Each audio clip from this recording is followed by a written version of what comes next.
Okay, our next topic is PE. Shout out to Mr. Cummings for helping me with PD adaptations and sharing some of what your knowledge is in this area. So in PE, some things that were recommended are to shorten distance or duration of activities if appropriate. So if the child can't run a certain amount of time or can't do an activity for a certain amount of time, or they can't, they don't want to, or whether it's physically or mentally too much of a challenge for them, then the activity, the distance they need to go to complete an activity, or the amount of time they need to complete an activity can easily be adapted so that they can be successful with whatever that that lesson and that activity is. Using models to demonstrate. So going back to that peer buddy topic I talked about a little bit ago, using a peer who can show the child with special needs what it is they're to be doing, how to do it, can even hold their hand and walk them through the process if they're needed to, give encouragement, and again, relying on that group of peers that the peer buddy helps pull into their circle to really give the child with special needs encouragement to be able to do what needs to be done. And if you are talking about the self-contained class, you can even use the teachers and the assistants to model and demonstrate, because we know those kiddos love and adore their teachers and to do what they're doing most times. But in PE especially, so if the teacher or assistant can model jumping jacks or can model hopping on one foot, then it would be great to use them as models to demonstrate that so that their students know what it is they're supposed to be doing. Something else that can be done for children with special needs who, whether it's physical or emotional or mental needs that they have, you can slow down the pace for them.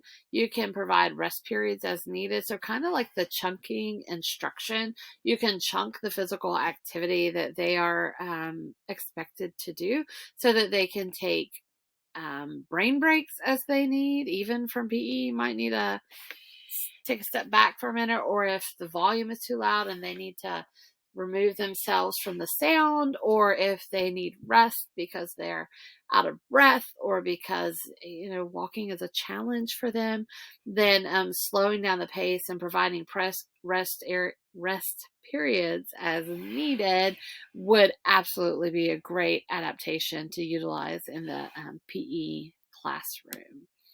So here are some more Pinterest links for you guys for special needs PE. So I found a lot of things in PE actually. So to be transparent, PE is not something I really even know a whole lot about. So I really had to dig deep and really do some searching and some asking of questions of things that would be appropriate to use. But I found so many things that I just thought were great to implement in the PE classroom. So some of these links are to activities. This one is to improve oculomotor dysfunction. This stretchy band activity I thought was super cool and would be great not just for children with special needs, but would be great for children of any developmental level. And this is an excellent activity for children of all levels to work together. So the children can, you can see right here, this boy and this girl. I can easily see a child in a wheelchair and a child standing up playing together, a child sitting on the ground playing with a child who's in a wheelchair. And these stretchy bands just lend themselves so easily to crazy teachers, to being utilized across a wide range of developmental abilities. So this is one of the favorite things I stumbled across when I was researching these adaptive PE activities.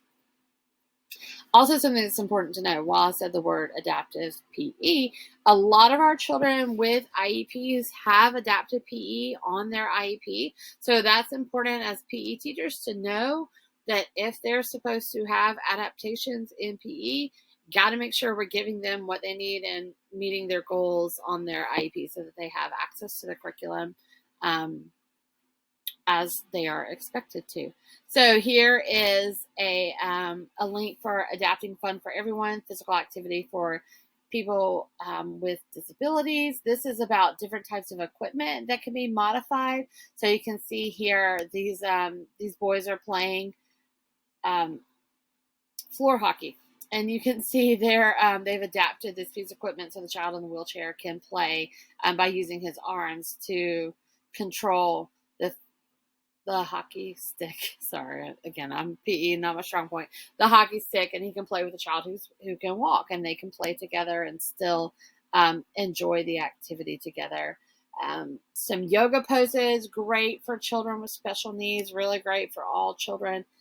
Stretching, flexing, it's good. It's good for calming. It's good for calming the mind, calming the body, and keeping those tight muscles flexible and moving, and just keeping their little bodies limber. Here are games to play for children with special needs. This was fun. A lot of parachute activities in this article, specifically about 7 ways to include student with special needs in a Gen Ed PE class. So that's great for our kids who are mainstream or in inclusion settings, how to bring them in and make them a part of the class altogether and a part of the group, which is the goal of mainstream and inclusion settings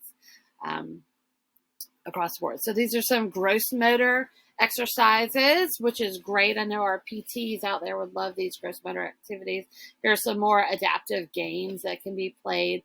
I find myself a lot of times when I'm looking for adaptive activities, looking at homeschool curriculum, just because the homeschool curriculum, they a lot of times have more flexibility because they're working one-on-one or one-on-two with their children. So they have more adaptability to be able to make these types of activities for their children at home, but that doesn't mean it's not something we can't do in the classroom, especially when we're talking about meeting each child's need and meeting their right here PE IEP goals.